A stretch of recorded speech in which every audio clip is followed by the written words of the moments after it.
before free agency starts. Aren't you just so excited to see what happens at 12 p.m. tomorrow? You mean a big nothing burger? Nobody's left. Nothing to be excited about.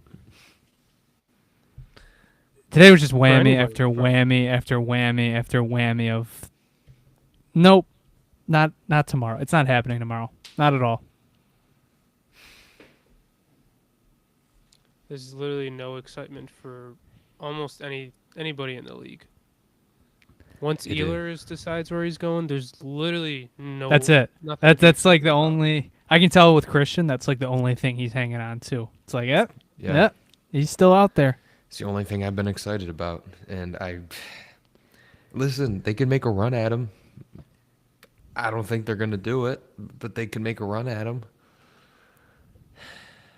I'm just trying to keep my hopes up. What else We had could you so do? much. We had so much fun on Friday night, despite it not really being a fun night overall, given the draft and oh my god! I mean, what time did that thing wrap up? Like 12? It wasn't like 12. Wasn't it like midnight by the time that thing finished up. Yeah, it was like 12:30. Boring as hell. And we had some fun out of it, and then day 2 happens, and the Sabres make some picks that I mean, we kind of touched on it for a little bit. They basically just hit the filter button on the size chart, and then just went by that selection, round by round. Like there's not really much to go off of in that draft, or at least in the rest of the drafts. But obviously, they make the trade. They make the Clifton trade and whatever, and it just.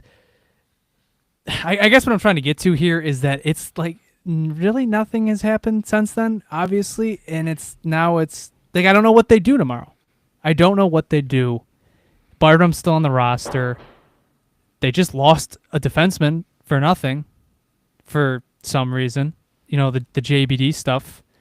I think I've said it a million times the last few episodes. I still do not know which direction they are really trying to go in. And I don't know. I don't know what to expect tomorrow besides like a giant nothing burger. I don't even know what a nothing burger looks like. Does it include a Byram re-sign? Does it include I don't know. I'm really curious to see what happens when the day is over tomorrow. Because that's when most of the legwork's done. We know that. Sure, maybe you get a July 5th or July 4th Ryan McLeod trade, but I don't know. It's not like I'm not excited for tomorrow, and I feel like no matter the year, that's really never been the case. Yeah, but at least if you're not excited, there's less of a chance you get your hopes shattered into a million pieces this time. Actually keeping expectations low for once. But yeah, I'm just holding on to hope for a Nikolaj Ehlers overpayment. If anyone out there's listening thinking 10 million is too much, no, it's not. This man basically controls the market tomorrow, and I don't care if you give him 10 million. I don't know, whoever it is, Sarah Valley Friedman, whoever puts it out that he's going to Carolina at approximately 12:01 p.m. That'll be the end of the day right there. That'll be the one kick in the gut, and that'll be it. I have the Daily Faceoffs free agent board pulled up right now. Can you guess who the top 5 players are on their list right now? Ehlers. Or actually, I could extend it to top 10, but I feel like that would just be evil. I mean, the last 5 are pretty ridiculous. Do you know who the top 5 are? Obviously, you said Ehlers, number 1. Gavrikov. Gavrikov is number 2. Granlund. Granlund is number 4. It looks like he will be hitting the market. Drouin. Jonathan Drouin is 6th. Not in the top 5. Who else is out there?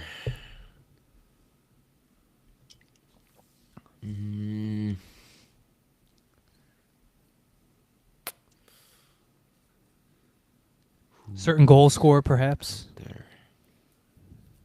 Goal scorer. Jesse would have this in 2 seconds. It's one of his favorite players. Tanner Jeannot.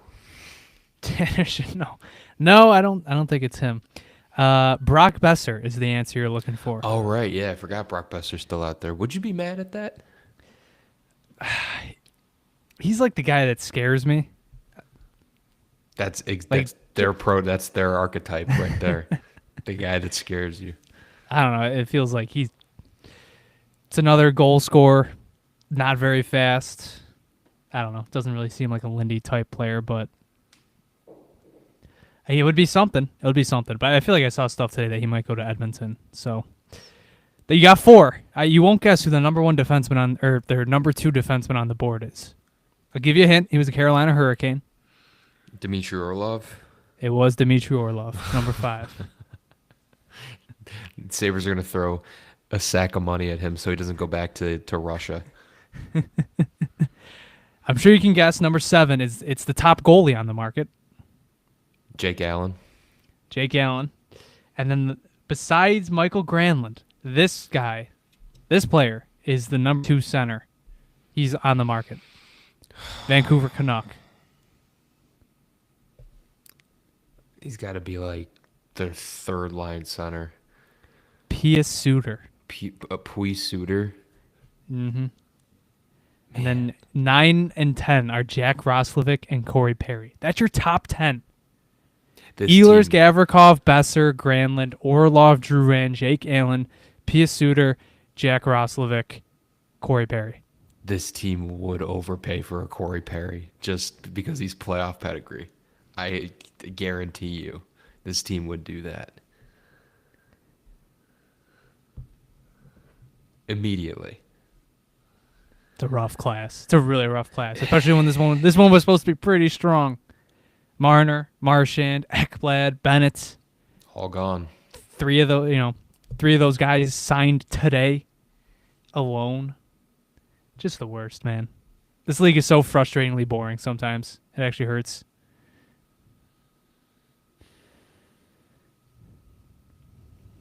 All right, where do we want to start with Sabres related stuff? So I kind of wanted to record a normal episode, but we couldn't do it last night, and I figured if we did a normal episode today and it goes out tomorrow, well, it becomes pretty outdated pretty quickly. I mean, even if the Sabres have a quiet tomorrow, we've seen quiet tomorrows, and even like Connor Clifton and Eric Johnson getting signed, it was still something. Some changes to the roster. So I still feel, we're still going to see some stuff tomorrow. So I figured we just go live right now. Hop on, have a chat with the chat, who, by the way, quick shout out, just want to give them credit. That draft stream was completely carried the last hour and a half by the people that were hopping into our stream. So feel free to send any questions in the chat or stuff that maybe we should touch on, ideas, thoughts. That's really what I want this to be, because it's just kind of a dry conversation right now. I mean, we'll touch on the Clifton and Timmins trade. We kind of can touch on the draft class, even though I really don't think there's much to go off of. And, otherwise you just got JBD being non-qualified. And then I guess just an update on Byram. So send some questions in the chat, send some topics if you want us to talk about as we go through this, and we'll keep an eye on that. First things first. I think we can go with the one positive thing that we'll talk about this episode. I think, at least. We'll start with the Connor Clifton trade. So right as the Sabres are about to make their 39th pick, or 39th overall pick in the draft, we get word that Connor Clifton is headed to the Pittsburgh Penguins for Connor Timmins and Isaac Belleville. So obviously, as we, you dive into the stats, and Connor Timmins is someone who I think is bounced around 3 teams. This is his 3rd team in the last year, right? Because then he started with the Leafs, got traded to the Penguins, and now here he finds himself with the Sabres. So pretty active year for him.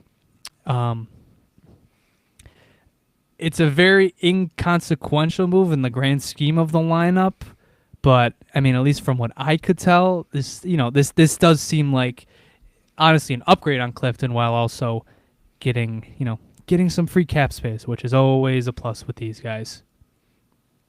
Can never have too much cap space. It's definitely net I like the positive. trade. Yeah, 100%. Yeah. Get rid of an anchor that was on your third pair and you were paying $3.3 million, and bring in a guy who's got some good underlyings, has some a little offensive flash, and it'll be a good third pair. He did play up with Carlson last year, and he did pretty good during that time. So if we need him to play up in the lineup, he can do just fine. But it's it's a good third pair defenseman. It's another right-handed defenseman. It's another taller defenseman. So kind of checks all the boxes, and it gets rid of one of your worst contracts and one of your worst players. So it's actually a great trade. Yeah, they clearly have a theme with what they're going with this offseason. Just big, powerful guys. Sorry, I'm overusing that joke. Just, It was a banger tweet. It was a good tweet. It was a really good tweet. I know you're proud of it. It made me laugh when I read it. It was just there, man. You know what? It just, the comedic bone just needs to be itched sometimes. But yeah, they're definitely going with a specific theme. It's just tall defensemen. I even said to my dad today, I was like, I feel like this organization right now is trying to rebuild the 1999 Cup team without Dominik Hasek. Just go all defense, zero offense. Try and win games 2-1. But unfortunately, you have UPL. I don't think we've gone that far into it. I mean, I know what you mean, though. I wouldn't say it's a very far off comparison at this point. Yeah, I feel like Kesselring doesn't really fit into like that. I mean, just seeing what we clipped and what the highlights you're seeing. Like, yeah, he's got some defensive acumen, but he flashes a lot offensively. So, I think the whole idea is getting him to be able to run with power. So I don't know, that should be fun. But I know what you mean. I mean, this Timmins thing, obviously they got bigger with Clifton, or got bigger by moving off of Clifton, and Timmins he's got some promise. He's got some good numbers. So it's a good little upgrade on Clifton. I will say, not a great look that your marquee offseason addition from 2 years ago, you had to offload a second-round pick to get rid of him. I mean, and I feel like it's kind of relevant to but the second-round pick conversation we've had. Whatever. They got him off the books, and I mean, he was just extremely disappointed player. The only thing he could do was pretty much hit. He's a good soldier, but not really gonna miss him. Go enjoy your time over with the only team that's claiming to actually be rebuilding. Yeah, I've heard from multiple insiders that it's just everyone keeps saying the same thing. The only team that's not looking to get better this year is the Pittsburgh Penguins. It's the Penguins. They want to be bad. They want their next Sidney Crosby in next year's draft. I feel bad for anybody that didn't listen to us during Clifton's inaugural season. I think that might have been the biggest hate campaign targeted towards a player that I've ever had, at least on air. It was pretty bad. I think you two can attest to that.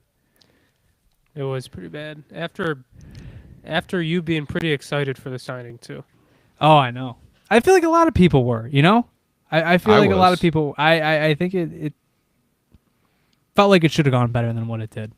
But obviously it didn't, and now Clifton has to go with the 39th overall pick just to get off the team.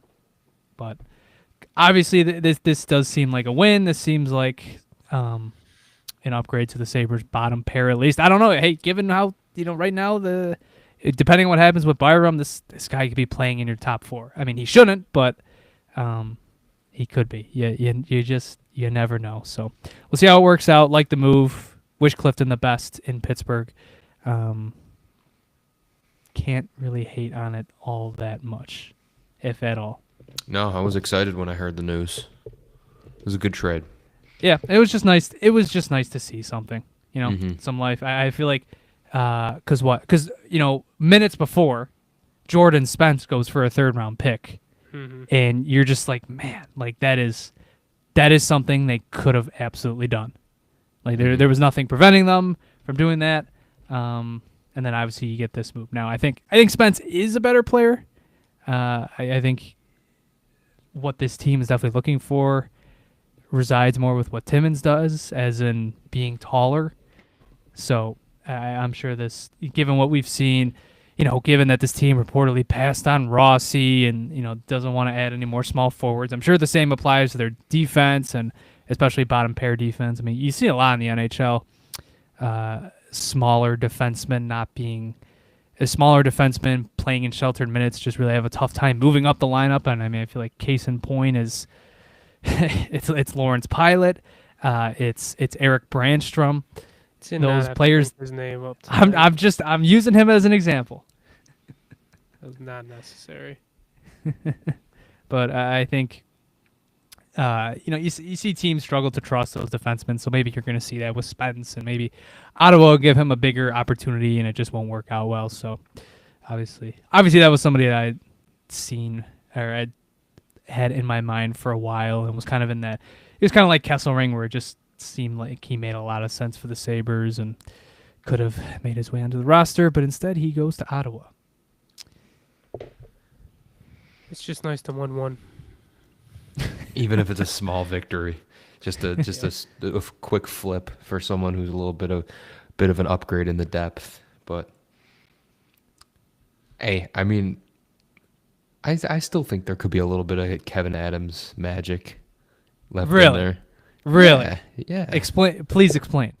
Please go into detail. Our good friend of the show, Roger Hicks, dropped a tweet around 1 p.m. today. Oh, jeez. He said it was basically done. He said, in quotes, he said, seems imminent at this point. He got me all riled up. Yeah, I know. It got me. It actually made me mad that you were sending more and more of his tweets. Like, guys, this could be. It's like, no, it's Roger Hicks, man. I don't think he's gotten some right. That's what. I don't know. What is he broken? He's got a list. He's got a list of stuff. Yeah, it was notes he took while listening to 32 Thoughts. But for anyone who didn't hear what this tweet was, it was hearing the Buffalo Sabres are trading Bowen Byram for Blues Colton Parayko, Michael Bolduc, and a conditional third. It's Michael Bolduc, right? I think it's Bolduc. Bolduc? It's Duke, I think. Could be wrong. Got me hyped up for like a half an hour. That's just how desperate you are. That's dangerous. Desperate. You got to be careful. You got to be careful. Pissed me off. Is it still imminent? Is it still imminent, buddy? Has he tweeted since? Oh yeah, he's been active. Like I said, he tweeted out like a list of stuff that he's gotten quote right. unquote gotten right. Yeah. Wait, did he delete it? Oh no, it's here. Yeah, he said that Hicks report card 2025. Leafs Mitch Marner to Vegas. Isles Noah Dobson to Montreal. Leafs Tavares extension. Marchand Panthers extension. Isles Romanov extension. Look, I hope he's right. That'd be a steal on our end, I feel like, but he tweeted it out and then he retweeted his own tweet like less than an hour later. I hope it happens. Don't count on it though. Sorry, it's Zach Bolduc. Whatever. What did you say? Michael. Oh, you said Michael. Making up names. I didn't even catch that. He's so desperate for a trade, he's just making up fake players. It's like, yeah, I don't even care.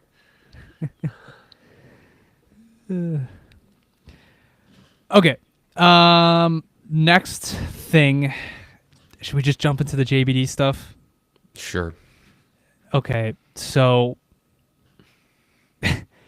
obviously today was the deadline for the Sabres qualifying all their RFAs, and for the most parts, they did the ones that made sense. Ryan McLeod, got one. Bowen Byram got one.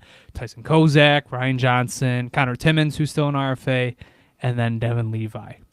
And you'll notice that there's a few interesting names omitted from that list, such as Alex Kisakov was not qualified. But most notably of all, Jacob Bernard Docker's nowhere to be found. He's not in that list, and it's currently 9:23 the night before free agency, and it's not like a subsequent extension has been announced. Now, the Sabres have done things like this. If you remember, I think it was the 2023 offseason, they did it with Jacob Bryson, and they definitely did it with Tyson Jost. Those were two guys that they could have qualified, didn't, and then on July 1st, they re-signed them. Now, the reason this one is weird is because the reason that Jacob Bryson and Tyson Jost were not qualified is because their qualifying offers were very expensive compared to what they could have signed for. Bryson's was, I think, close to $2 million at that time, and then I think same thing with Tyson Jost. His was like 2.5, and Bryson signed for like league minimum, and I think Jost signed for like 2. Now, with Bernard Docker, on the other hand, his qualifying offer was like $800K. So it makes you wonder, how can this be a thing where they want to sign him for less? Like, it's already league minimums, like, what was it, 77, 75? I think it's 750.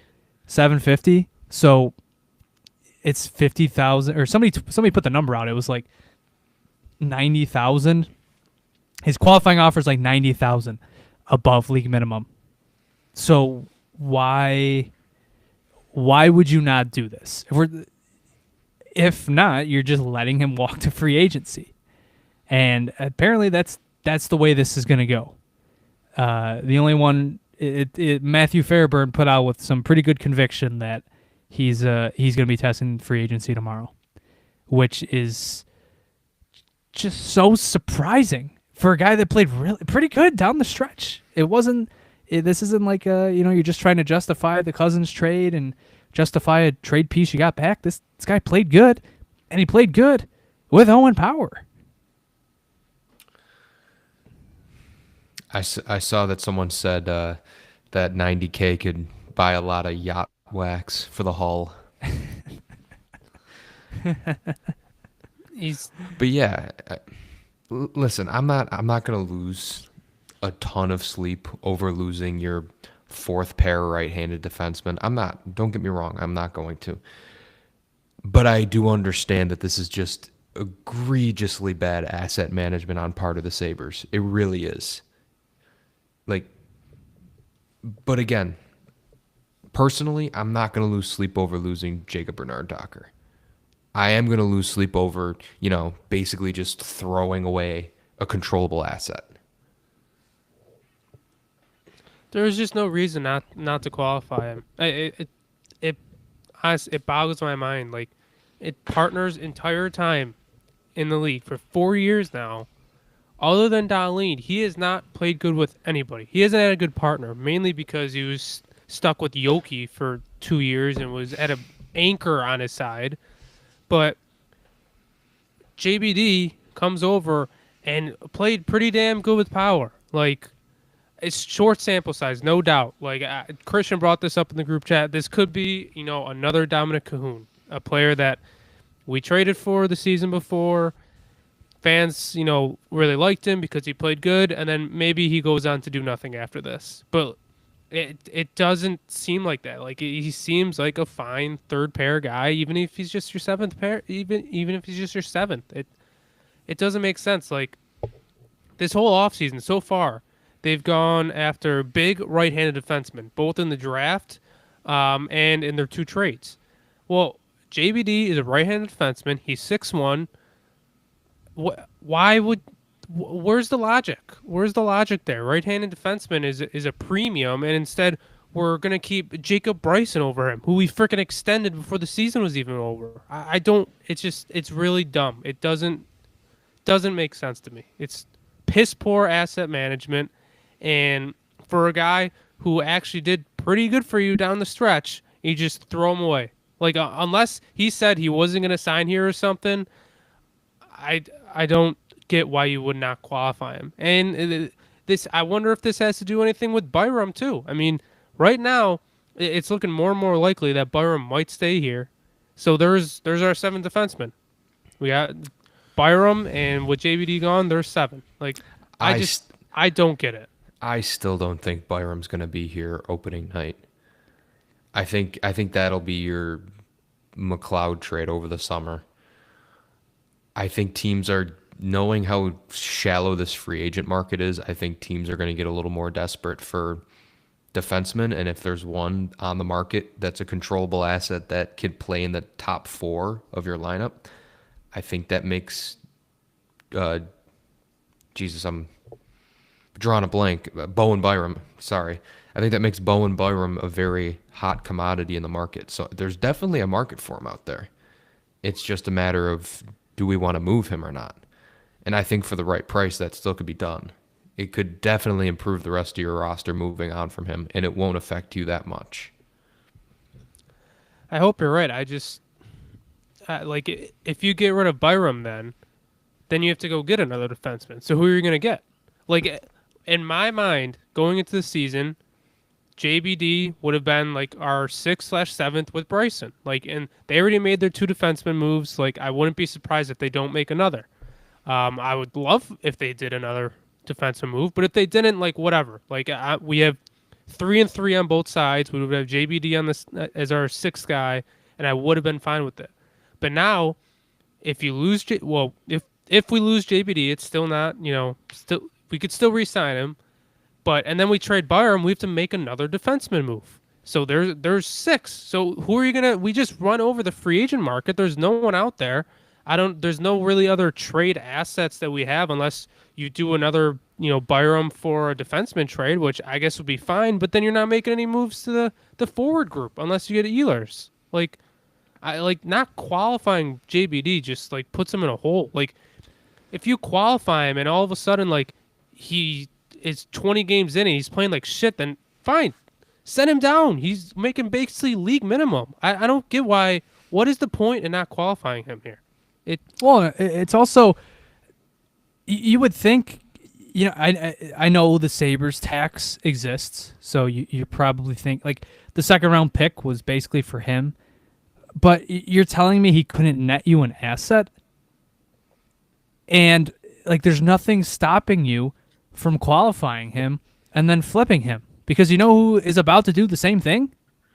The New Jersey Devils. They just qualified Cody Glass. They weren't going to qualify him. There was all that, interest being drummed up, and today they qualified him. And I don't know, maybe they'll keep him, but they might flip him too.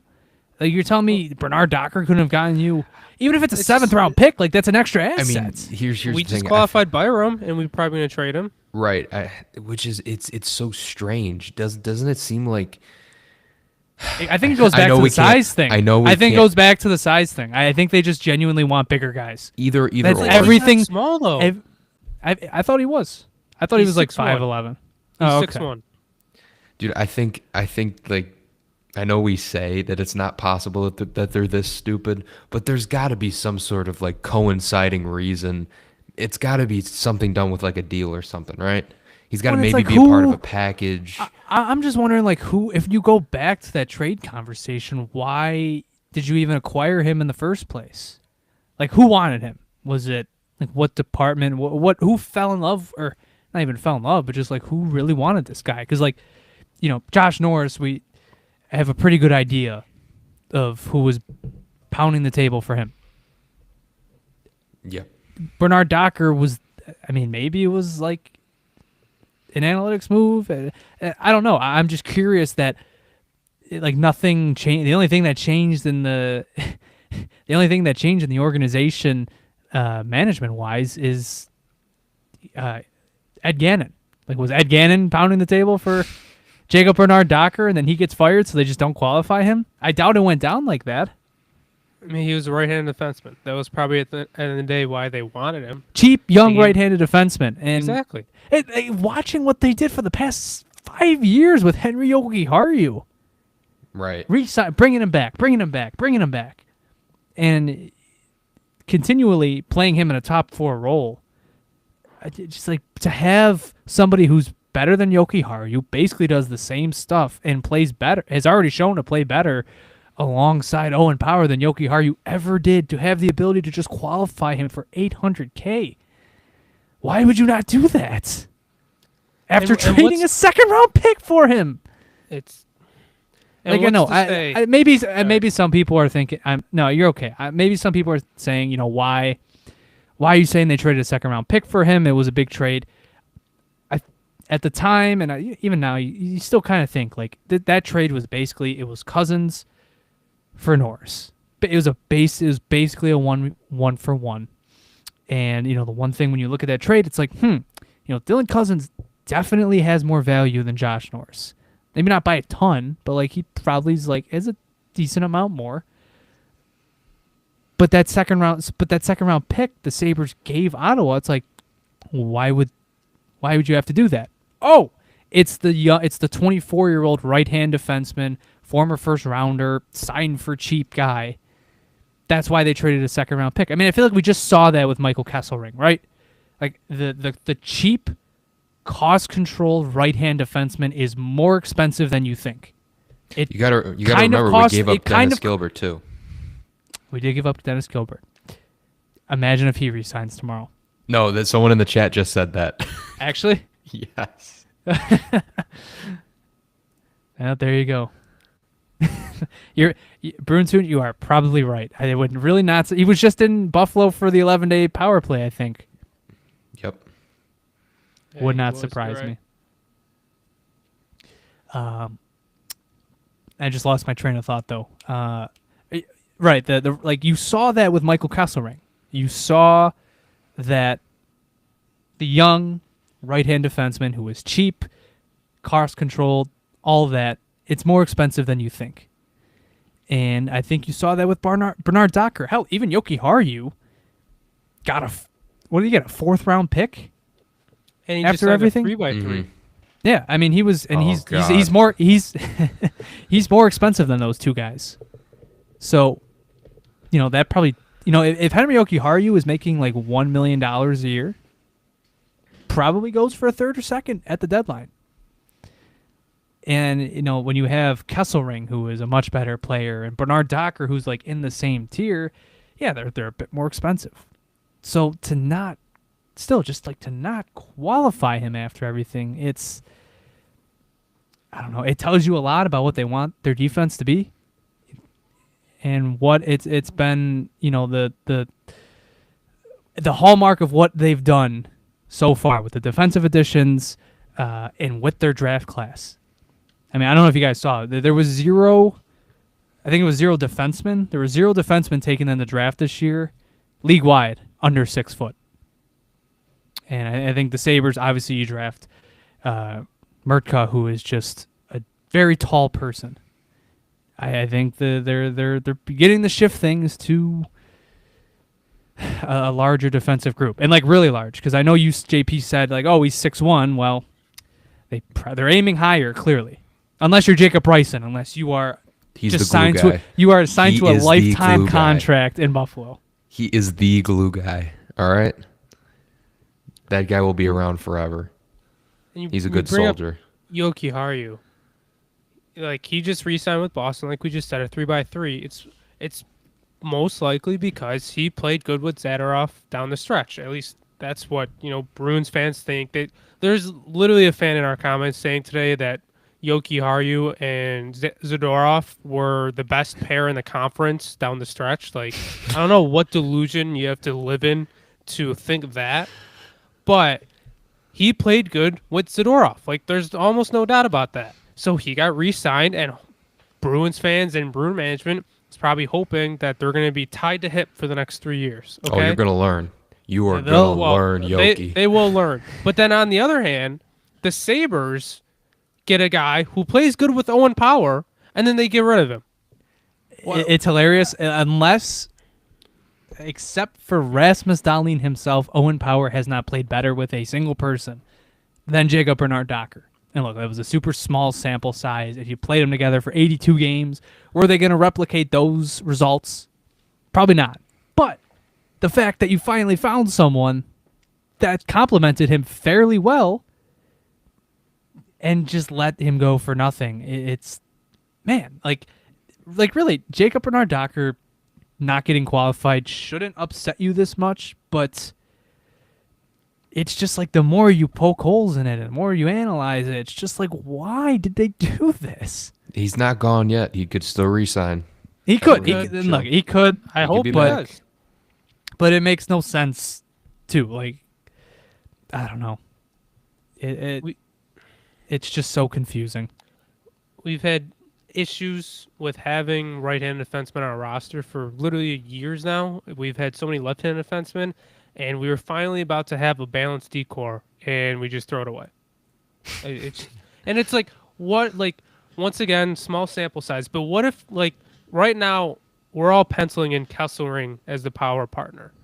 What if they don't work together? Like, it's possible. I saw someone on Twitter saying Kesselring's skill set probably more suits Dahlin to play together. So if Kesselring and Power don't exactly work out, doesn't mean the Kesselring doesn't work, but it just means, he'll be better with Dahlin, or maybe he'll be better with someone else. Who knows? But then you don't have a backup plan. Then you have to move Timmins up. Or, like, if Byram's still on the team, you can't move him down with Power because they've not been good together. It's like, at least if you had JBD, you had something that worked, even if it was for a small sample size. Like, now, like, Owen Power is getting another new partner, and they have to, build brand new chemistry.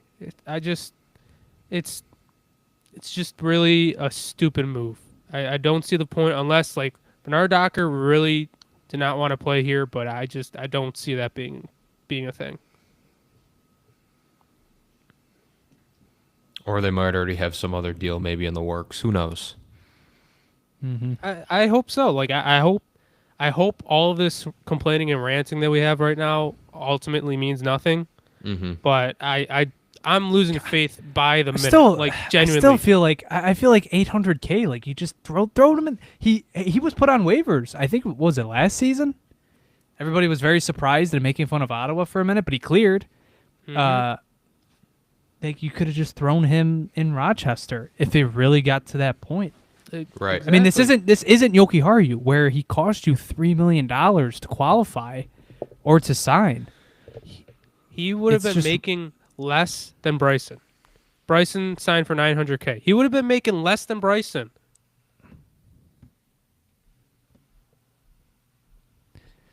Oh, man. For anybody that can't read the screen right now or is just listening in, this one's from Aaron on Sabres Twitter. In 15 games for the Sabres, Jacob Bernard-Docker led Sabres defensemen in expected goals for percentage, and goals against per 60. Obviously, as we said, small sample size, but it's just a head scratcher, and it's you'll know by tomorrow whether or not, like, this is in because they have something else set up and because if they have another move lined up. I don't know. The thing is with all this is that it just makes me infinitely more, not infinitely, but it just makes it seem like Byram's coming back. Not to like double back to what Roger Hicks was saying, but like when I saw that we didn't qualify JBD, I was like, all right, there's a right-handed defenseman in that deal. But again, it's like speculation. What if there's no delusion? Is there even any hope? I believe, pretty sure there was a Sabres player that said hope is a shitty strategy. Kind of forgot. Yeah, who probably said a guy that. who should be wearing an A next year. It was Jason Zucker. Yeah. Yeah. I don't know. This move. Well, what really, if you wake? what if you wake up tomorrow and they've extended Bowen Byram to a 2 by 5.5?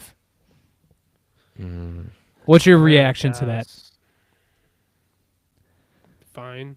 How does a decor of Dahlin, Byram, Power, Kesselring, Samuelson, Timmins, Bryson as the extra? How confident are you with that?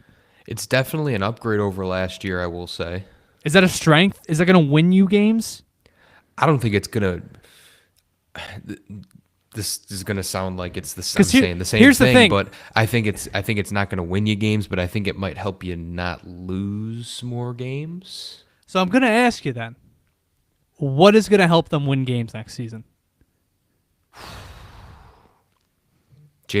Oh wait, I don't know. I think they're still sitting at it like a net even from last season now. Their D got better, their forwards got worse. I don't think Right, it's gonna push them any over to get any more games. right now, before free agency, are they a better team than last year? Right now, with the No, roster they have, no. I'll pull up the projected lineup. Just I had some fun with earlier and sent it out. I always do one the night before free agency. Let's see here. Let me just pull it up super quick. Can't believe how JP is so pissed that Bryson is the glue guy that this team needs. It just all leads back to Bryson for him. Against everything that they're preaching this offseason. They're preaching this offseason. Let's get better at defense and let's get bigger. Bryson is the exact friggin' opposite of that. He's But that was- small and he's only good in transition. But that's why they signed him early. That was before this theory went into place because he is the glue guy. So for anybody, like I said, that is just listening, top line, Benson, Kulik, Tage. Second line, Jack Quinn, Josh Norris, Alex Tuck. Third line, Jordan Greenway, Ryan McLeod, Jason Zucker. Fourth line, Beck Malenstein, Peyton Krebs, Josh Doan. Defense, Dahlin and Byram on the top pair. Power Kesselring, second pair. Third pair, Samuelson, Timmins. Then Bryson as your extra.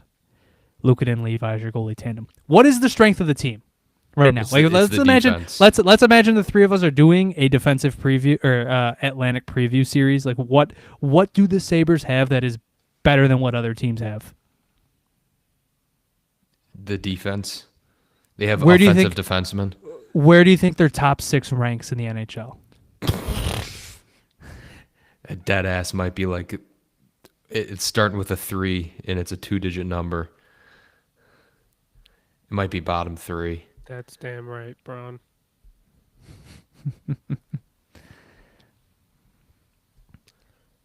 Lawrence Pilot's a I don't know, poor it's- man's Bowen Byram. You know, that's actually I'll take that. That's a good point. I like that. I would say their defense core, I don't know, low 20s. Maybe they're I would say they're mid, and I would say they're mid. I mean, they got arguably the best defenseman in the world, and Owen Power, who is also a very good defenseman, with a very good offensive defenseman in Byram, and Kesselring, who has proven his worth. So I would say they're probably around the middle of the league. But I would say don't- upper middle. Yeah, so, like sure. I don't know. I mean, on paper, it doesn't look bad. I No, think they've it is- constructed it's- yeah. something that is fine. Like if this was something they did last year, right? Because this is something that was totally within their power to do last year. I mean, obviously trading Peterka a year ago would have been kind of crazy, but they probably could have gone after somebody like Timmins, and I don't know. It feels like if this was a top 6 they walked into last year, you're probably feeling pretty confident or a lot better. But this year, when you knew it needed an overhaul, like you don't come away. It's not flying colors here, but it's fine. But then you look up and you just look at the forward group, and it's like, man, imagine telling yourself 2 weeks ago Jack Quinn was going to be in your top 6, and it's like not the craziest projection. Ew. Like honestly, I might say this lineup is better than last year because I think the defense did get better, and we didn't have Norris in the lineup basically at all last year. And I know that you two don't think too highly of Norris, but I think he still at least will be a good producer. And And obviously, What's good producer? Well, what's good? What's good? 25 to 30 goals. How many assists? Because I'm not even he talking doesn't about do a lot of that. I'm not. I don't even want to talk about that conversation. But I think I'm not saying we got a lot better. It might be like very marginally better, but I still don't like. It still doesn't excite me. I still don't think this roster is like a. It doesn't look like Adams is all in with how this roster looks right now, and it's hard to say that this team could be a playoff team. But I might say we got marginally better.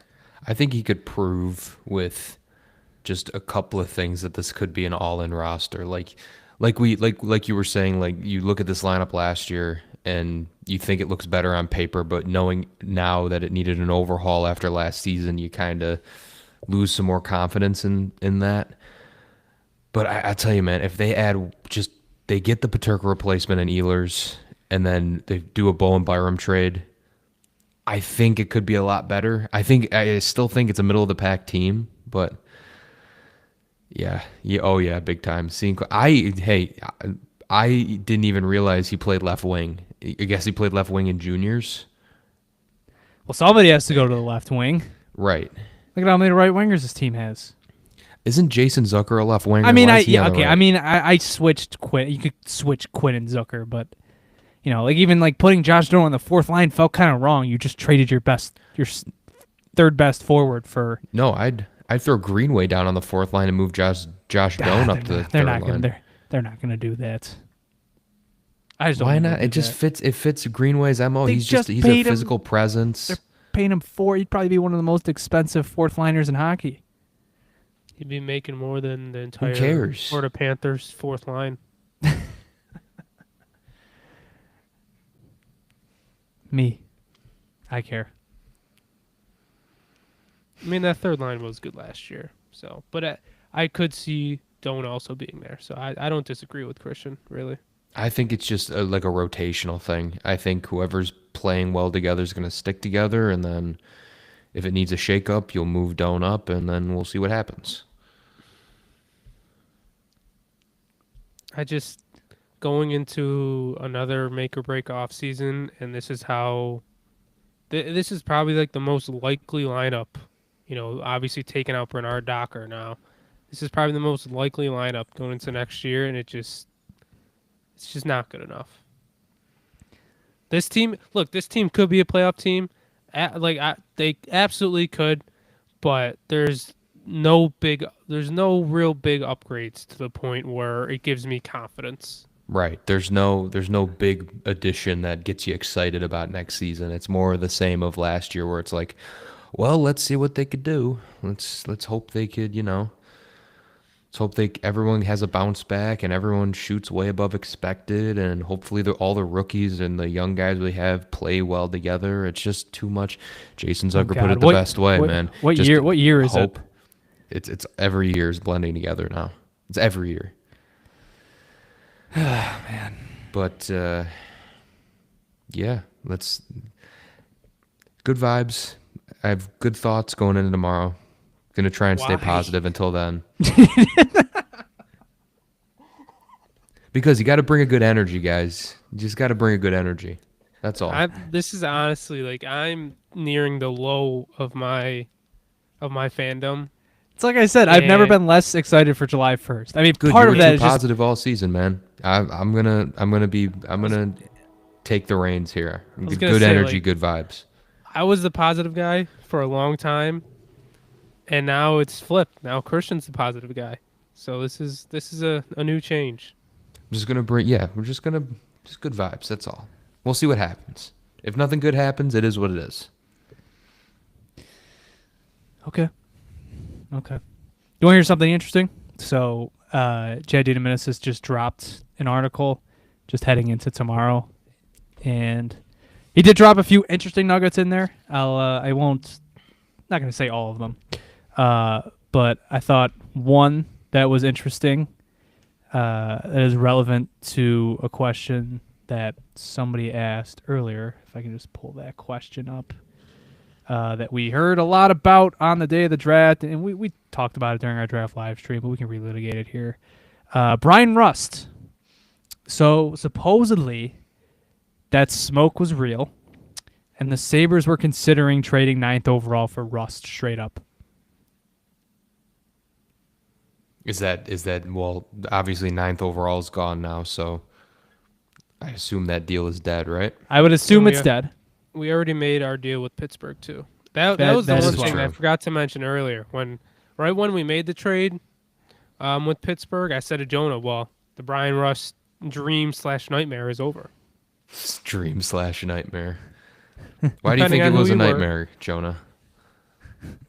I know I'm Jonah just- doesn't like the idea of other Yeah, I people mean, do. I guess, yeah, like I said, I mean, I talked about it a lot on our live stream, but that was friggin' 3 hours long, so I don't expect people to listen to all of it. But I just hated the idea. It just made no sense for them. He doesn't fill a need that, like, he's not overly great on the power play. Doesn't really play a style that the Sabres require. I mean, he scores a lot of points, but he was also Sidney Crosby's wingman. He's one of the worst defensive wingers in hockey, so it kind of cancels out any goodwill you gained with JJ Paterka. Now, look, there's cup experience that comes with there. He is a good player. I just thought it was kind of it wouldn't really help them all that much. And I mean, geez, it would be another friggin' right winger on the team. They'd have 5 right wingers. So I just hated it. Plus, he's 33. He's not cheap. It just would have screamed desperate and not even like the good type of desperate. So I'll just be on the record. I would have hated that trade if they traded 9th overall straight up for him in any fashion. I don't know. That's just my thoughts on it. I don't know. How would you have felt if they traded 9th overall on draft night? I think I could have gotten excited over it. Yeah, I felt like I would have been I was a little more open to it during the draft, but kind of looking back on it now, I do kind of feel like we may have dodged a bullet there. Just with the abundance of right wingers we have now, and yeah, it's like I want to replace Paterka's goal scoring as much as the next guy, but I think there's better ways of doing it. But knowing this team, they won't even Name address one. it. Name one. What idea do you have in mind? Nikolai Ehlers for $10 million.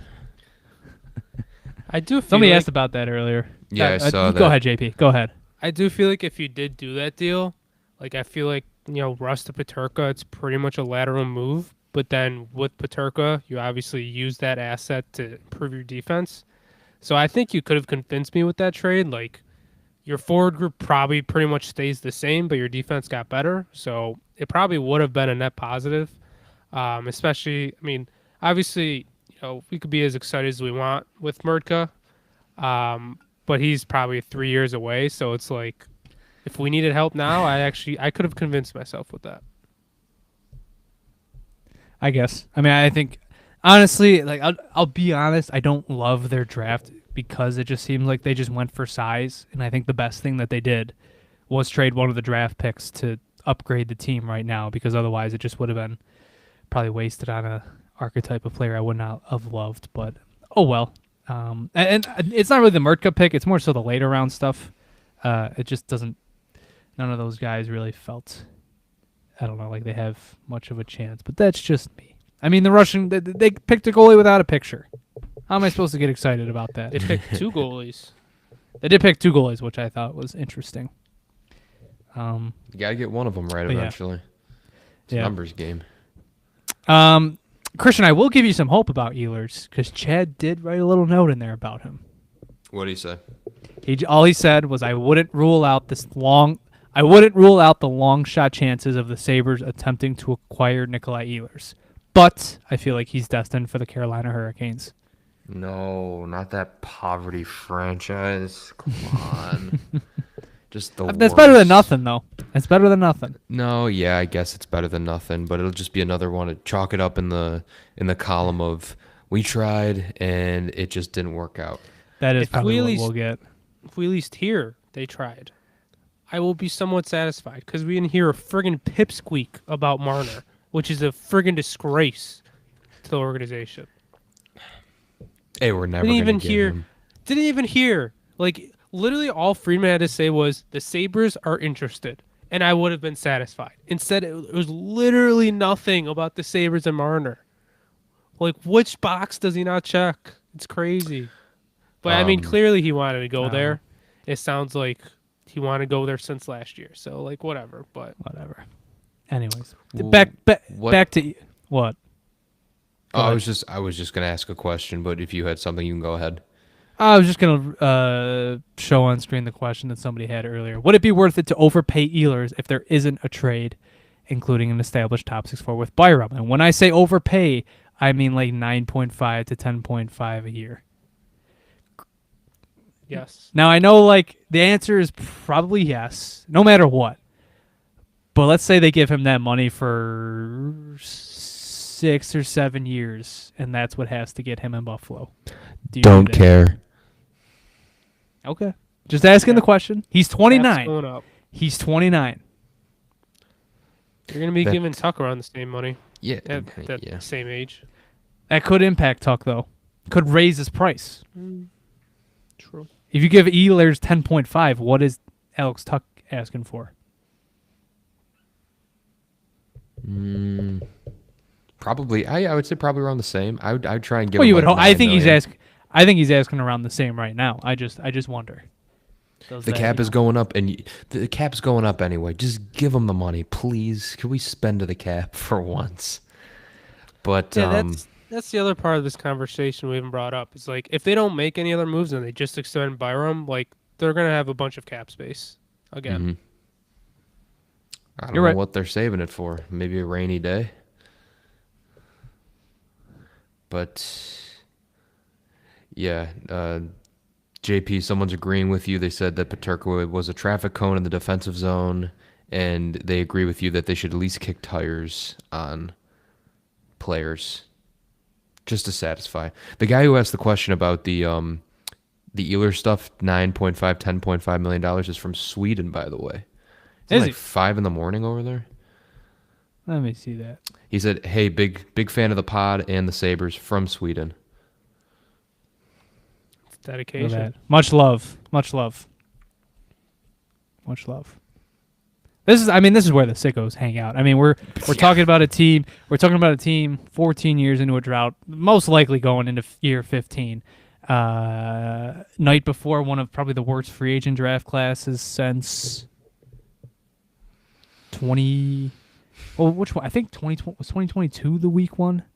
There was one similar to this a few years ago, but it's just there's nothing tomorrow, and apathy's never been higher. I mean, I'm sure you guys saw that picture comparing. It's much different scenarios, but the prospect game from 2015 to the empty Harbor Center Rink 1 today for development camp.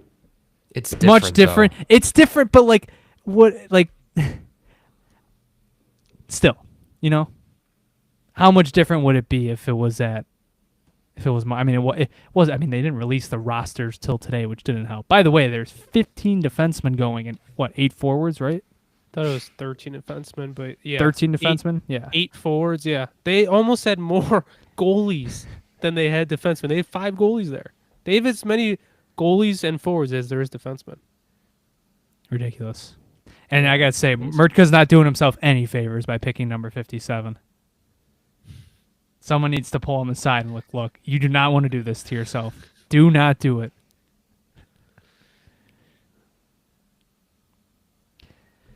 We got NHL rumor report. Chris Johnston. There's gonna be some crazy deal signed tomorrow.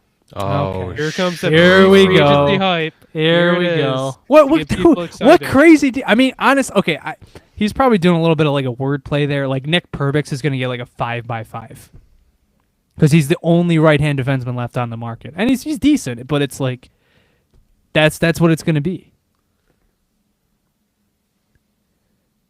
The fact that any insiders saying, "Oh, you're in for some fun tomorrow," after who was it, Cam Robinson, that was like, "Oh, if there's so much fun stuff about to happen on draft night," and the best we got was like, I mean, Noah Dobson was pretty big, but aside from that, what else happened that day and since? I don't know. Nothing really. They're gonna Jordan throw a Spence. bag at Corey Perry's corpse tomorrow. There's no way. Hey, might What would get it us like? to the cup final. I You mean, would have to. I think you would have to it's pay not him the like worst five. idea. I think you'd have to pay him like $5 or $6 million to get him here. Sure. We have Sure? the room. We have the Sure, room. sure. If there's nothing else. This is the If there's bad type. nothing else. This is the bad type of desperate I'm talking about. This is bad. It's better to be desperate in general at this point than to do nothing. At least we don't have to worry about the Patty Kane dream anymore. Yeah. 1 year, $3 million in Detroit. What are your guys' thoughts on Evgeny Dodonov? I don't know, like 5 years ago maybe, but wasn't he mostly on Dallas's fourth line? Yeah, but that team. That would be the type. type. I don't know. It'd be fine as like a second or third move of the day, but I mean they don't have the room for him. I mean if they try to pawn off Evgeny Dodonov as a top 6 addition, I don't even know. I mean I would have to. I don't even know what his production looked like last year. 36 years old. Why did I think he was younger? What He had about 40 Jonathan points Drouin? last year? I told you this is not a crazy idea, guys. It's not No, crazy for yeah. the Sabres, but it's pretty like It'd be lame, It- but it'd be it's like the- Sabres good. don't scare me like that. Now I'm wondering if that's something they will do. Oh no.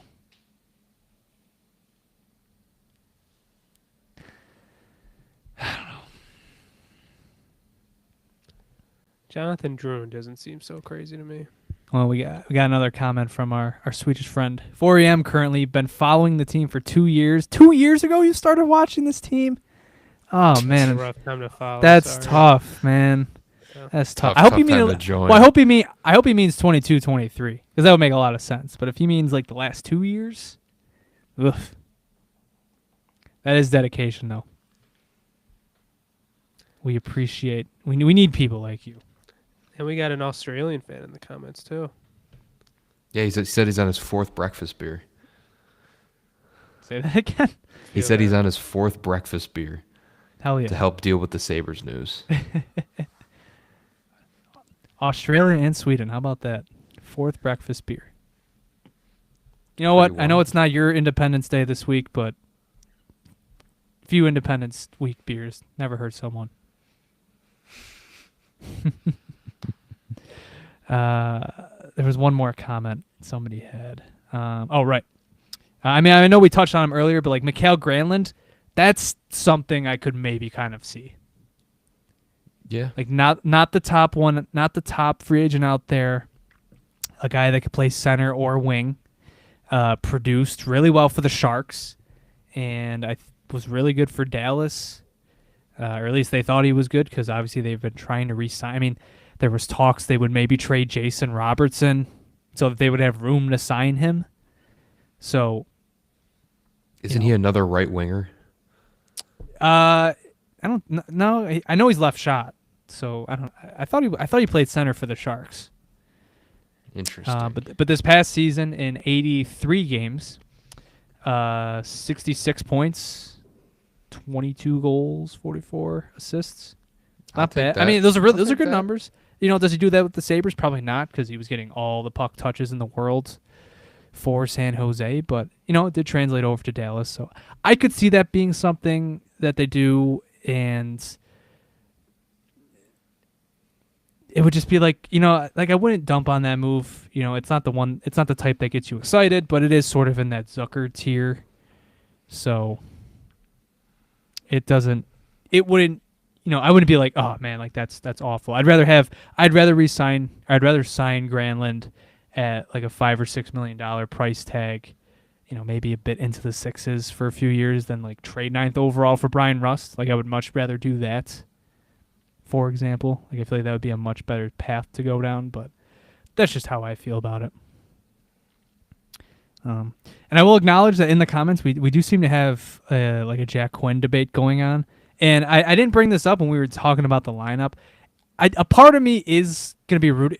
Of course, I'm gonna be rooting for the comeback. You know, a big bounce back, just because this guy might be playing in the top 6 next season. But I do think, you know, when you try to rationalize Quinn's progression. You know, he had 2 major injuries, and both times he came back, he was great. And then he has the long summer and comes back and has one of the worst seasons you've seen from a Sabres player in a while, and still somehow scored 40 points. But it wasn't impressive. But I do just maybe wonder, is he a guy that was just really burned by all the rehabbing he had to do, and maybe just had a fun summer instead of one where he was gearing up for the season? We know 40 Thieves summer. We know that they were very unhappy with his conditioning in particular. I mean, nobody said it, but it's pretty obvious that was the guy they were mostly talking about. So, if he works his ass off this summer, because it really doesn't make sense why he was so bad this past season. It doesn't, because he came back from both those injuries and looked good. I mean, hell, his second injury, he might have looked better than the first stint he came back. So, that's my copium for this. It's not a plan that they should bank on. I'm just saying it's not totally out of the realm for the possibility for me that he bounces back. Now, does he bounce back to maybe what he looked like early 22-23 when he looked like the next great two-way player in the league? Probably not. But if he can at least be a break-even player who can still pot 35 to 40 points, with power play time, then I think, that's a win in and of itself. As long as he bounces back from last year, he just needs to progress past what he was last year, which was just a liability most nights. No, it's definitely valid. I mean, I feel like I'm learning more and more as the years go on that when guys don't have a, Oh, that's a great that's so good. He had the Billy Lano offseason. That's amazing. when guys don't have a normal offseason, that it really does impact their whole season. So maybe that could be it. And I mean, we were all so excited for Quinn, not even a year ago. Jonah was on the pod before the season last year saying give Quinn a 5x5 extension right now. So it's like he can be a very good player, and I hope he is. He was a two-way player. He was nasty in the offensive zone. So I hope he was back. It's just hard to rely on it. It felt like of all the things that was just most baffling to watch, though, it just felt like for lack of a better term, he just looked dumber on the ice. Like he was a really high IQ player those first 2 years, and I feel like that was like the most questionable thing. But you wonder, does that play into the injury stuff? Is he second guessing everything? You hope that that's the case, and that if he just feels more confident out there and just is able to get that agility back and the conditioning back, and that everything falls into place. But that's best case scenario. And like I said, you shouldn't be if re-signing Jack Quinn, you should be banking on this guy to basically be fighting with Josh Doan in the bottom 6 and the middle 6. You can't, if they have him penciled in the top 6, that's an issue. I'm rooting for him to bounce back, but what makes it easier for him to bounce back? If he has a lot less pressure taken off of him to produce in the top 6. Yeah. And I mean, not that he was ever a strong player or strong guy, but he just looked so much weaker last year, which I do think he constantly getting bumped off the puck. Exactly. Constantly just falling down. Exactly. This is what worries me about Owen Power coming back from his injury. I hope we're not due for a little bit of a developmental regression. I know they're different injuries, but it still does worry me. Every time you bring it up, it's a great point because I forget about it. It's like we're not even counting that Power, might not be himself. What did they say? Because I think Adams talked about it in the post-season presser. He wouldn't be 100% till September. It's like he wasn't going to get a normal training summer no matter what. He really needs to get back into shape pretty quickly. He has a month, a few weeks till training camp. For now it's just rehabbing. Mm-hmm. So, I mean, that is an underrated thing, and I feel like people are going to forget about that. If he has a slow start, that might be why. It's not as insane as in the case of Jack Quinn. I mean, the guy, he tore his Achilles, and that's just way more major, of a thing than Owen Power. What he sprained his MCL, right? Wasn't that the diagnosis? I think so. But at the end of the day, it's like in an off season where his biggest thing was probably to get stronger. He's not going to have a full off season, so we're probably not going to see like that next big step of him maturing into his body if he can't have a completely normal off season. Mm-hmm. Yeah. I just, I'm rooting for that, and I do think it has a chance of happening. But I just hope that doesn't become a tagline for this offseason. That tomorrow, I mean, God, day one of free agency last year was awful. Not because of what they did, but because Adam spoke to the media that day. I don't know if you guys remember. Like, I thought that was, to that point in time, I thought that was his worst press conference ever. Because he did not commit to spending to the cap, to adding a forward, adding a defenseman. And, that all came true. I mean, he traded for Ryan McLeod a few days later, but that was it. And, if he speaks tomorrow and he starts saying, if he comes back and they've signed, like, maybe I'll give him credit. Like, maybe, let's say they signed Mikael Granlund and, like, that's sort of it. And then he comes to the press conference and he's talking about, Granlund was great last year and Quinn, they're betting on a bounce back, and Josh Norris. Josh Norris is basically an off-season addition because he only played 3 games. And, they're saying, Bowen Byram's back and he's all in. And him and Dahlin were great together, and they're excited what that can be in their new top 4. It just, it would be very deflating if that was their plan. It'd be different. The lineup would be very different, but it would still be deflating. It would be. Like, I still look at the roster, and there's still things that, like, I'm somewhat excited. Like, Josh Doan, I'm really excited to see play. Michael Kesselring, obviously. It'll be nice to have a bottom pair that doesn't look really bad on paper now that you have Timmins. Like shit. And they've... And if Byram stays on the team, the one positive from all of that is that Matthias Samuelsson will not be on the first pair to start, most likely. And he's finally in the role he always, probably should have been, and on the third pair with Timmins. So, like, there's things to spin positively about this team. It just, I don't know, the last 24, 48 hours, just dating back to Friday, just dating back to last Wednesday, it's just been a really grueling week. The Peterka getting traded was so shocking, and then even if you like the return, you're fighting with national media once again dumping on you. The draft comes, and Murtka's like probably one of the more disliked picks just because he went a bit early.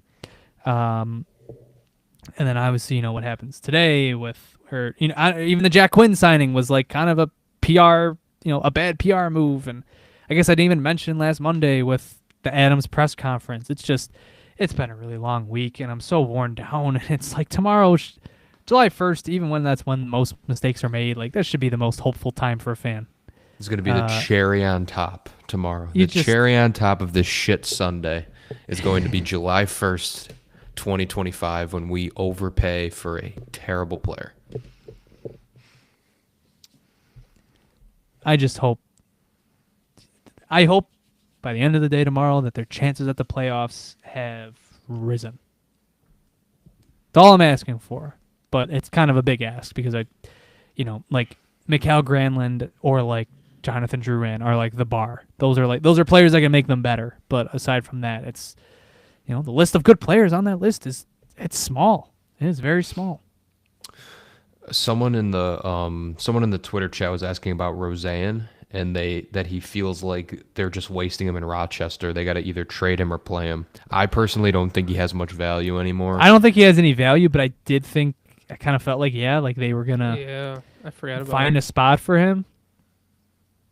But if they don't have a top 6 forward tomorrow, he does kind of have a path to the roster. Sort of like he's got to beat out Tyson Kozak and Beck Malmstein, and I don't know.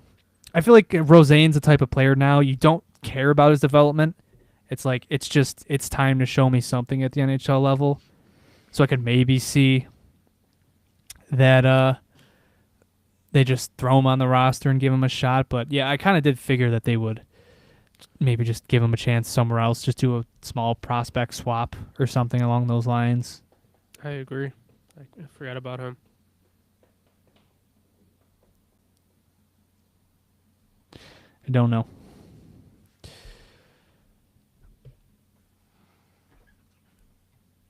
How do we think tomorrow goes? Okay, I guess this is our final prediction for tomorrow. What do you think they do? I have Don't no say- expectations. I literally don't think they're gonna do like anything. I don't even like. You can't even sign like a. There's not even space to make like a depth signing really. Like I'm literally, my expectation is they're gonna sign some guys for the AHL team. Gonna stay positive. Good vibes. They're gonna make one big top 6 edition, but that'll be it. Well, the list is short, so who do you think that's going to be? I really don't want to say Ehlers because I just don't want to get my hopes up. I think it'll be He wants to say, just say it. Nikolai Ehlers. Yeah, you've They're been gonna get saying him. it. They're gonna You get want him. to say it so bad. But I Do you think, because, predictions are hard. Here's one that's more controllable. Do you think Bowen Byram is on this roster tomorrow night? Yes. Yes. I think if they do end up trading him, it might be like later I- this week or I am. weekend. I'm more inclined to say yes just because of the Bernard Docker stuff. But nothing is stopping them from just going and grabbing another defenseman for cheap. Now, unfortunately, that would have a ripple effect. Samuelson probably goes back into the top 4. But I still, given that there are no defensemen on the market now, and especially given, there's no defensemen because everybody has stayed put, essentially, aside from Noah Dobson. Everybody's in the same place. Nobody got a shot at the free agent market. So, I do wonder if Byram interest circles back. Well, It's fair. I guess I still lean trade. Maybe that's the optimist in me. I don't know. I think I'm feeling 50-50 now, where I was probably at like 80 to 90. It's been fluctuating. Really I mean, last we agreed on draft night that it was like 50-50. Then it felt like, okay, we're back to 60-75. And now I think we're back to 50-50 just because of the Bernard Docker stuff. So I guess that's where we're at with that. Anything else to touch on? Yeah, Christian's favorite player down in the AHL got re-signed. Oh, Jack Rathbone, that's right. Jack Rathbone. Buttery name. Love it. That guy's gonna be nails in the league one day. One day, as he's 27 years old. He's gonna get there. Just One wait. day. Biding One his day. time. He's fun, man. Whenever I watch the Amerks, he is fun to watch. He Did plays they call him chaos up hockey. last year? Am I crazy? Did they not call him Did up they? last? I think so. He played preseason games for them, so he wore Sabres jersey, and maybe that's what you're thinking of. Okay. I don't think so. I don't know if he played actual games for them though. Don't know.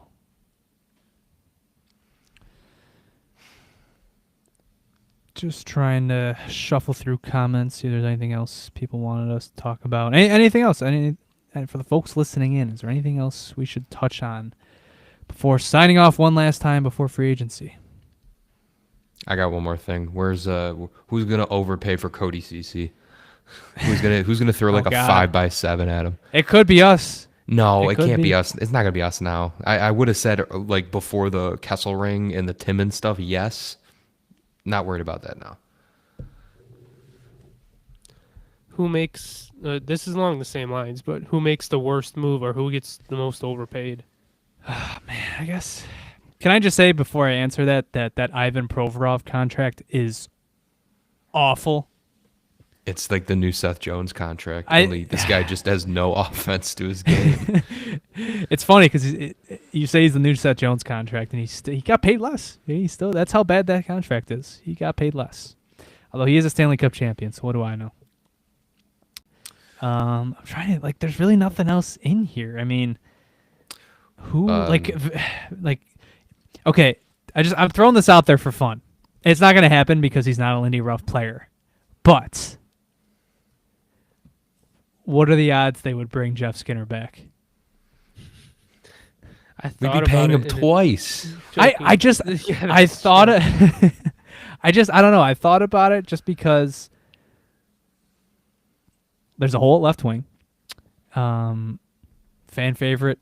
Wouldn't cost a lot. It's just the buyout. It's it's obviously the buyout stuff, and he's not a Lindy player.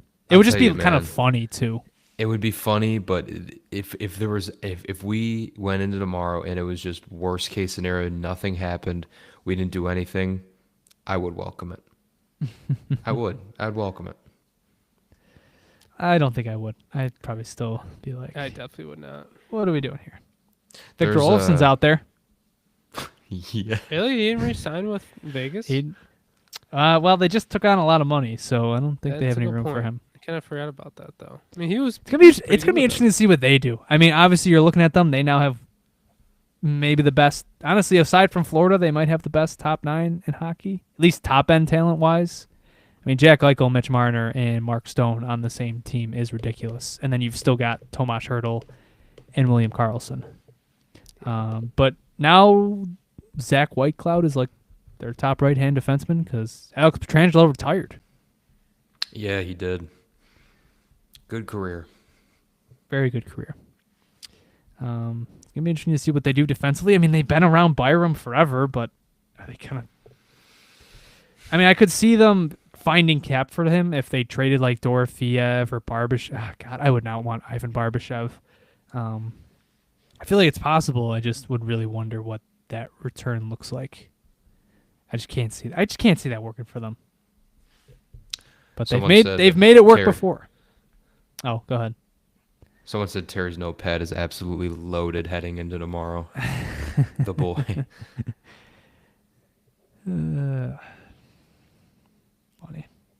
Funny. How about here's the big question. Will we be having a pod tomorrow night because something big happens? I'll say we recorded night 1 tomorrow, or night 1 last year, and not a lot happened, but not a lot happened, and that in and of itself was a lot happening. It's like, do we just wait until everyone goes to their cottages? And I was going to say, we always say, wait till July is done. But if they don't do a lot tomorrow, if they don't do a lot tomorrow, and, they sign I don't know, they just don't do a lot, and then they re-sign Byram. We're going to be looking at it going, what else can they really do? So I feel like we'll have a good handle on what their off-season... I feel like their off-season is probably done by tomorrow. I really do. Which sucks, because it means they've been working for a week and a half. Ugh. We'll see. I mean, you still waiting on the Tuck extension. That hopefully that's the conversation. And we still do need to get, our guys to actually sign the qualifying offers. So we're waiting on the McLeod deal. And yeah, I don't see a world where the McLeod deal doesn't get done. I really don't. I agree. I'm just curious what it is. That would be my last straw, probably, if they lost him. That would be too far for me. Yeah. I guess I didn't answer the I guess, Christian, you didn't answer the question. Will we be recording because something big happens? I thought you said if nothing happens, we're recording because we'd have a good handle on what's going on. Yeah, I guess that was the direction I kind of went in. I would say, I would say we wouldn't record if they signed someone, but it made sense in the signing that Byram would be on his way out. Then we may push it a couple days, but I don't know. I feel like either way, we're probably going to be jumping on a mic tomorrow.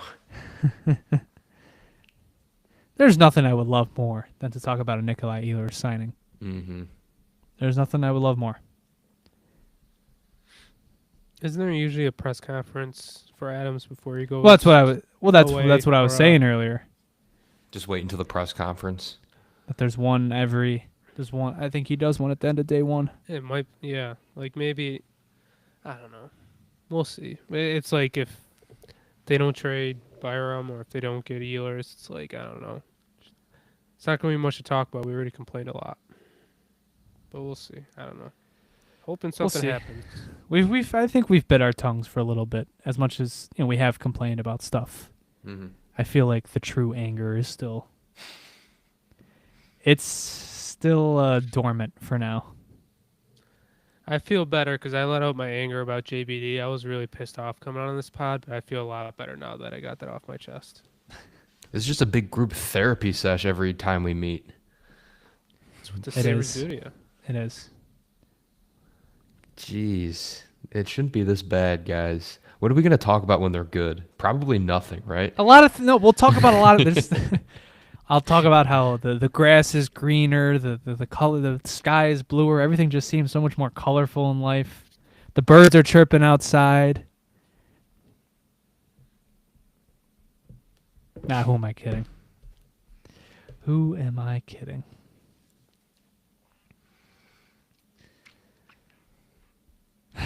All right. Should we call it there? I'm all set. Nice little free agency, pre-free agency check-in.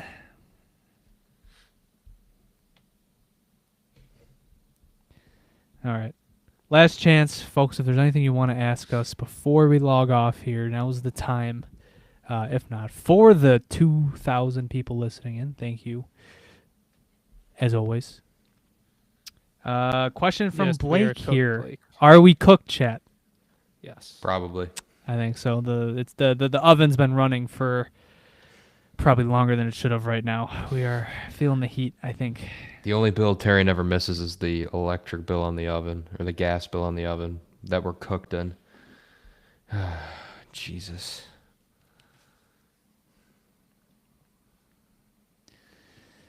All right.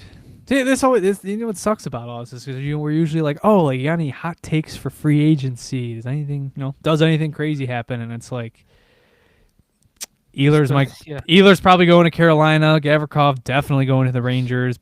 Besser sounds like he's going to Edmonton, and then from there, your next best player is Mikael Granlund. How about this? Will a team get in trouble for tampering? If the Rangers sign Gavrikov, it should absolutely be them. Absolutely. Aside from Vegas, no team has tampered more. And as Sabres fans, we know they've been tampering with Eichel for God knows how long. They leaked that Owen Power thing earlier this season. It's them. I'm sick of it. I'm sick of them. I'm sick of Vegas. I'm so mad at Toronto, man. They could have just waited this out. Just wait out to July 1st and then just attack them for tampering because they so obviously have. Mitch Marner wasn't Mitch Marner reported to have gone to he was going to wait till like mid-July to make his decision, travel to different cities. Apparently. And then he gets traded to happened. Vegas and then signs the 8-year deal. Sick of it. Hey, if the Rangers get blown in for tampering, the Gavrikov dream is alive again. So right now the Gavrikov dream is dead. Not that it's like, I don't know, a big dream for most Sabres fans, but right now there's like literally a 0% chance. But Well, if they get blown in, the deal, the agreement gets voided, so he's back in the market. Well, I believe his projected contract, I think it was 7 by, was it 8.5 as high as they were going? Would you do that for Gavrikov? Because that's basically just the Byron money that you're not going to give him.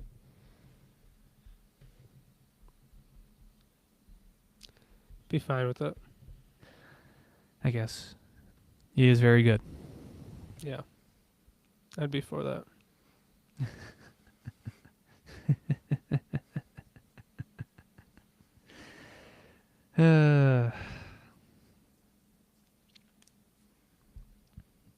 Yes, I agree. Shout out Peter. We are so close to hitting 2,000 subscribers on YouTube. So if you haven't, be sure to subscribe. We're so close. So very close. All right. I think we have gone long enough here. Like I said, I just want to get something out before free agency that you won't have to listen to the day of, even though I'll be re-uploading this and if anyone wants to listen in. But good conversation. We thank you for the input. So I guess from here, now we just see what the Sabres do. Can't say the optimism is too high, but God, would I love to be wrong. All right. With that, thank you for tuning in. Like, share, and subscribe if you're on YouTube. For the 2,000 people that listen in, thank you for listening in. We'll see you guys maybe tomorrow, sometime this week before Friday. Until then, good talking to you guys. We'll see you later. And as always, go Sabres. Go Sabres. Go Sabres.